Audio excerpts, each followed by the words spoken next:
Cool Borders 2001 would be the final entry in the series to be released on the PlayStation in late 2000, but would also get a subsequent release on the newer PlayStation 2 console of the time in early 2001 that tries to continue on the trend of this ever-growing and popular extreme sports genre, with the PlayStation version improving somewhat over the aesthetics and features seen in the original, with additional modes, some unique features and similar traits that were seen in previous titles, but would definitely tweak the graphics to make it a lot more realistic. Even the control systems and the whole gameplay style was a lot more flexible and approachable compared to that of previous entries that just felt a little bit on the sluggish side, especially with Cool Borders 3 and 4. This game felt a lot more fluent in terms of how you can use and implement certain movesets and styles, and everything just felt a little bit easier to pull off. But I suppose at the time a drastic change was needed, because in this period or era we had a multitude of other extreme sports and snowboarding games that were coming out that literally surpassed Cool Borders in every single way in terms of its dynamics and gameplay features. At this point in time we also had the SSX franchise that had literally taken on a league of its own and was considered to be probably the most popular of its kind with snowboarding games at the time. So every other franchise after that, especially with Cool Borders, considering Cool Borders was out since 1996, which total nearly 5 to 6 years of development, spawning many different sequels. Eventually the style of the game would start to become stale for many, looking for fans wanting a new experience. So while the game did try to change up many ideas and even tried to completely change its whole direction and where the series was going, it still wasn't seen as enough to make that massive leap or transition to compete with other series. So it obviously left for the franchise to literally just fall into the wilderness after this final entry. And it was reflective in the reviews, with the PlayStation receiving average reviews but the PS2 receiving more favourable reviews. But again, there wasn't as many extreme sports games on the PS2 because the PS2 hadn't been out that long. So it did catch on to many on the new system for the time, but just for older systems and console owners it just didn't appeal to that dynamic as much, unfortunately. This version of the game as well too was also only ever released in North America on both consoles, so anyone outside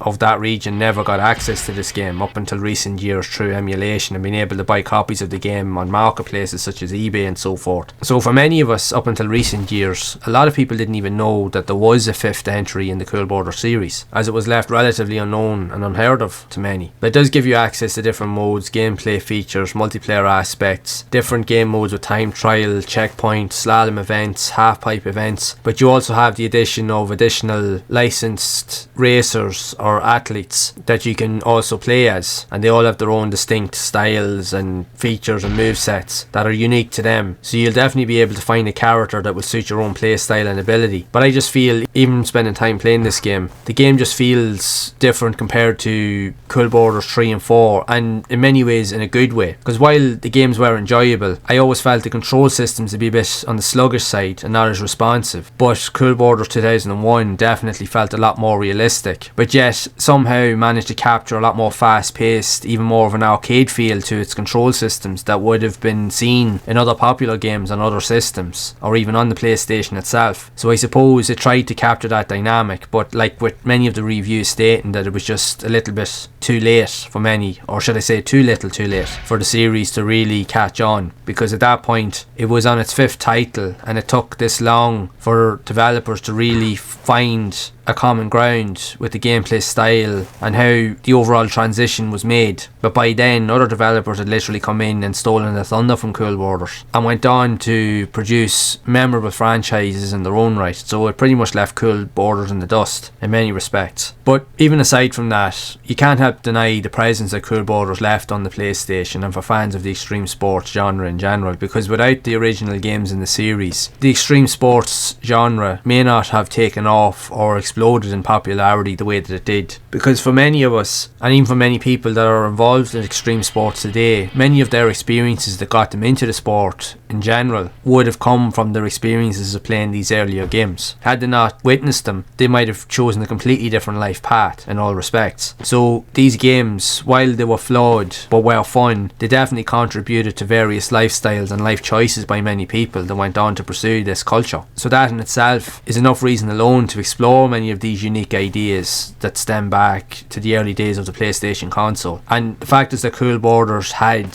5 games in total in the series is a testament to its overall popularity. While there were other games that had come and gone and even surpassed it from other franchises, Cool Borders was still able to hold its own for as long as it did. So for that reason alone, they are worth exploring. Yes, there are some titles in the series that are better than others, and some of them probably not as good, but they're still all unique to their own. They all present something that you really won't get anywhere else. But it's just, it was an interesting time for games. So many unique ideas. With the earlier games being released on the system, they definitely came at a point when games were in that transition period with ideas being fresh. But then by the time this game came out, games had evolved to a point that ideas and concepts had become a bit more established. So you needed to be really different and original in order to stand out. And unfortunately, many of these games just weren't able to capitalise on that, which is a pity. But still, they're worth playing in many respects. They are still a lot of fun, and for many of us, the likes of Cool Borders 2001 is still relatively unknown to many. So for those that are unaware of it, should go and check it out just to experience it alone. But I would love to know your thoughts of this game if you have played it yourself, and what you think of it overall. Were you a fan of this game back in the day, or what other games in the series or even other franchises were you interested in regards to snowboarding games? So be sure to share it down in the comments below. And if you would like to see more content around other obscure and unique extreme sports or snowboarding games that were also released on the PlayStation, then you can check out the playlist on screen to see more of those games in action. And as always,